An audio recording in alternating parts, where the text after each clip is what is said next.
Welcome back. So I want to talk today about 4 ways that we can beat the holiday hangover. So what's the holiday hangover?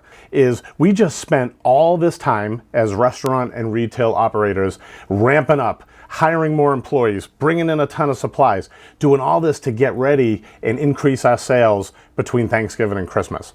So now what happens? So now all of a sudden the slump is here. That's the holiday hangover. Credit card bills start pouring in for people. People are spending less. All their New Year's resolutions are kicking in. They're trying to eat better. They're trying to slash coffee. They're spending less. You know, between January and March, man, is it brutal for restaurant and retailers. Sales plummet as much as 25%. Think about that. So it's like you lose an entire week of your business for the month. So it is super hard when you're trying to manage 25% less cash because there's so many expenses that you can't control that are really fixed. There's fixed and variable. You know, food, labor, paper, those kind of things are variable. Within a certain range, you can, reduce them. But you can't change your rent. You can't change electricity really where it makes a big impact. There's things that you cannot change, right? So this makes it super hard. And many restaurants this time of the year, they actually bleed. They actually lose money to stay in business for all the other times of the year. And as operators, we never feel prepared. We start preparing. At least every restaurant owner I know and that I talk to starts preparing for this, but every time we hit it, we feel like we didn't prepare enough. And, our people, all those people that we hired and we brought on board to help us take care of that rush, it's literally like now everything just fell right off of a cliff. I had 2 of my people, they wanted to go, actually it was 3 people, wanted to go on vacation, and I was so thankful. I was like, oh, this is great. It'll make the scheduling so much easier as I'm trying to figure this all out. How do I feed everybody? But our people, they're feeling the same things, just like our customers, just like we're feeling, right? As we're trying to manage less cash and trying to keep everything going so we can get back to that operational place where we need to be really quickly.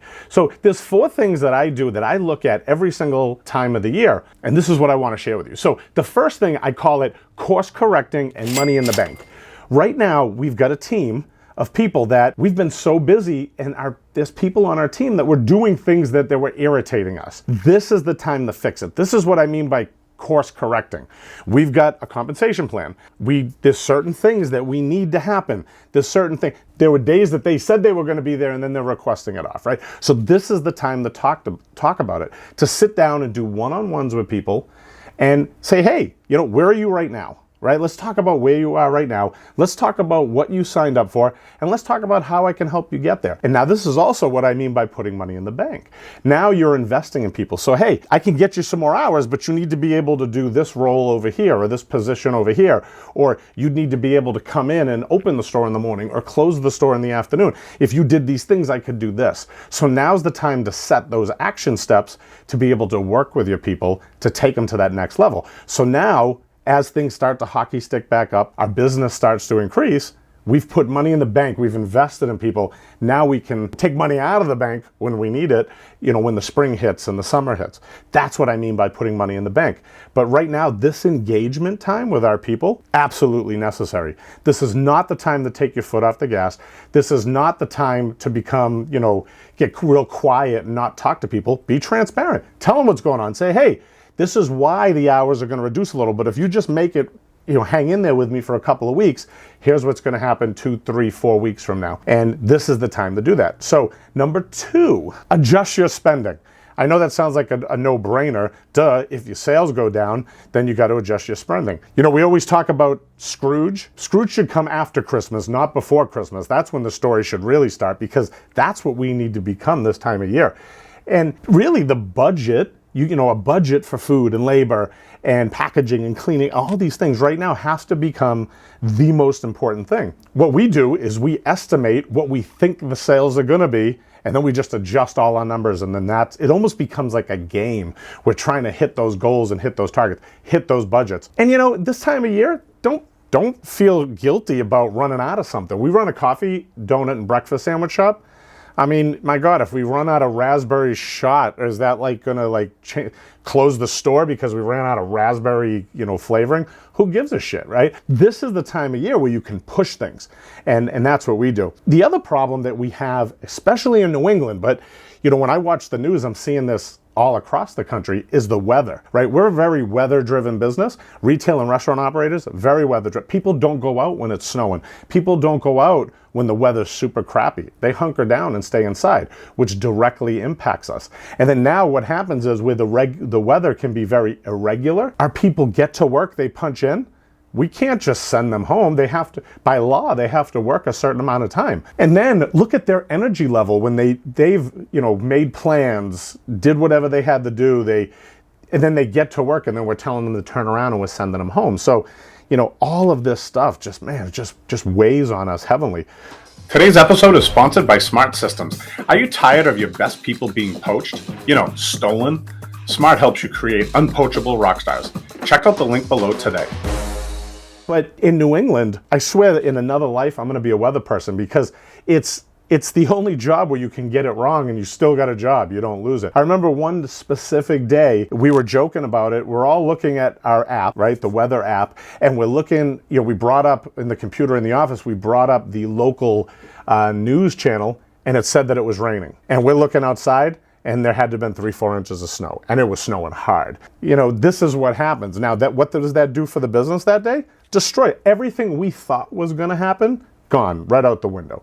But this is, again, being very transparent, communicating with your team and saying, hey, it's snowing today, man. What do you want to do, right? I actually go the other way. I'll call people and say, hey, man, I can send a couple of people that I can take right off the schedule today, and I'm offering it to you if you want to stay home today. So you can do a lot of that and not crush your people. The other part that I see, and I know this is going to sound counterintuitive to what we just said about spending money and budgeting, but marketing. The first thing people do is, as they start slashing those expenses, is they completely wipe out their marketing budget. They just don't put any more money into marketing. This is one I want you to rethink, because, we fall prey to this, but right now, we've got to give people offers and reasons to jump and not go to the competition and come into our business. Marketing, I think, has to ramp up a little bit here. I'm not saying you got to double it, but I don't think you lay your foot off the gas this time of the year. People are focusing on maybe healthy options. Okay, so January, start punching it, right, on healthy options. And then February, it's Valentine's Day and chocolate month. The New Year's resolutions, they've already failed. Now we can get into the good stuff, right, and go into February. Right now, I think marketing, you have to laser focus on it even more intensely than you do in the summer when people are out and about in the fall. So don't stop marketing. The last one is take a look at your hours of operation. This one sounds so simple. I did an analysis, and man, I was so shocked when I did this. We're open from 4:30 in the morning till 7 o'clock at night, and then our people are there till about 7:30 closing up. We took a look at just the last 2 hours of the day. We're primarily a breakfast business. We probably do 85% of our sales before noon, maybe 80% of our sales before noon, but we really focused on the last 2 hours of the day. And what we found was mind-blowing. So from 5 to 7, all 7 days a week, we did like $300 in sales. Out of those $300 in sales, $200 of it was literally on Friday and Saturday between 5 and 6. 2/3 of the sales was in those 2 hours just on those 2 days. So we made a decision to start closing the business at 5 instead of 7. We gave the landlord a heads up. We changed all of our POS system. We marketed out to our email list. We posted signs everywhere. We pounded it. We stuffed bag stuffers. We let people know our new hours. And just that one move, save $500 a week in labor with today's rates, and we did nothing different. We didn't touch anything else.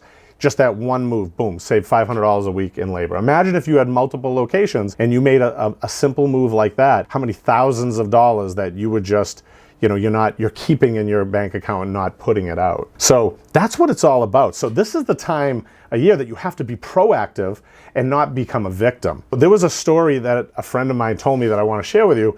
It's the bull and the storm. So what happens is there's this big storm coming, and the bull starts walking towards the storm, because the bull's theory is if I walk towards the storm will go out over me, and I'll be in the storm the least amount of time as everybody else. So all the other cows were running away from the storm, but the reality of what was happening is the storm was catching the cows, and the cows were actually in the storm longer because it had to catch them and then go over them and then pass them. Where the bull walked right through the storm went right over his head, and he was in and out of the storm in the least amount of time. That's what we need to do today. So ciao for now, I'll see you next week.